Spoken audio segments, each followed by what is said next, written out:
আসসালামু আলাইকুম প্রিয় লিসেনার্স, আমি মোহাম্মদ সিফাত আলম বলছি।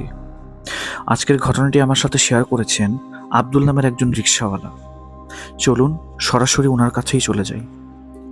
আমি আব্দুল, একজন রিকশাওয়ালা, আর আমি আমার জীবনের একটি ভয়ানক ঘটনা কখনোই ভুলব না।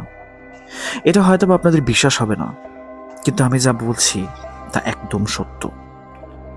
একদিন আমি একটা অন্ধকার গলিতে এক যাত্রীকে নিয়ে যাচ্ছিলাম। রাস্তায় খুব কম লোক ছিল এবং বাতাসও একদম থেমে থেমে ছিল। আকাশে মেঘ ছিল আর সন্ধ্যা হয়ে আসছিল। যাত্রীটি একেবারেই চুপ, কিন্তু তার চোখে এক অদ্ভুত কিছু বিরাজমান ছিল, এক অদ্ভুত ধরনের অশান্তি, যেন সে আমাকে কিছু বলতে চাচ্ছিল। আমি জানতাম না, কিন্তু কিছু সময় পর মনে হচ্ছিল সে যেন আমাকে কিছু বলছে না, বরং কিছু অদৃশ্য শক্তি তাকে নিয়ন্ত্রণ করছে।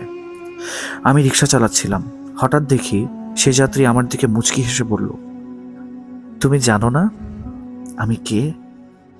আমি অবাক হয়ে ঘুরে তাকালাম, কিন্তু কিছু না বলে আবার সামনের দিকে মনোযোগ দিলাম। একসময় রিক্সাটা নতুন একটি রাস্তায় প্রবেশ করলো, যেখানে আমি আগে কখনো যাইনি। চারপাশে অন্ধকার, কোনো চেনা জায়গা ছিল না। আমি কিছুটা ভয় পেয়ে গেলাম, তবে আবার মনে হলো হয়তো আমি ভুল বুঝছি। একটু পর আমি দেখলাম যে সে যাত্রী একদম চুপ হয়ে গেছে, যেন কিছু একটা ঘটছে। হঠাৎ তার গলা থেকে একটা গম্ভীর কণ্ঠস্বর বের হলো, আমার আসল পরিচয় জানো? আমি সেই প্রাচীন শয়তান যে সারা শহর জুড়ে ছড়িয়ে পড়ে।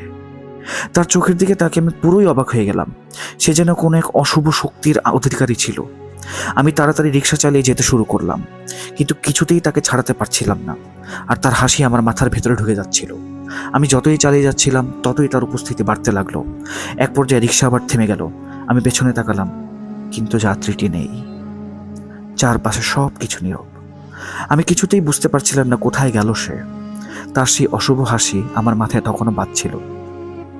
আমি রিক্সা চালিয়ে আবার বের হয়ে আসি, কিন্তু সেই ভয় আর আতঙ্ক আমাকে তাড়া করতে থাকে। সেই ঘটনার পর থেকে আমি আর একটা যাত্রীও নেইনি। রাতের অন্ধকারে সেই হাসি আমাকে ঘিরে ধরেছিল, এবং আমি বুঝতে পারলাম হয়তো সে শয়তান এখনও কোথাও আছে। কিন্তু আমার সাথেই কেন এমন হলো, এই প্রশ্নটা সবার কাছে রেখে দিলাম।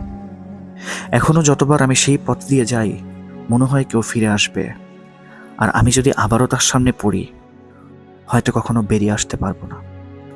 এই ছিল আজকের ঘটনা। আল্লাহ হাফেজ।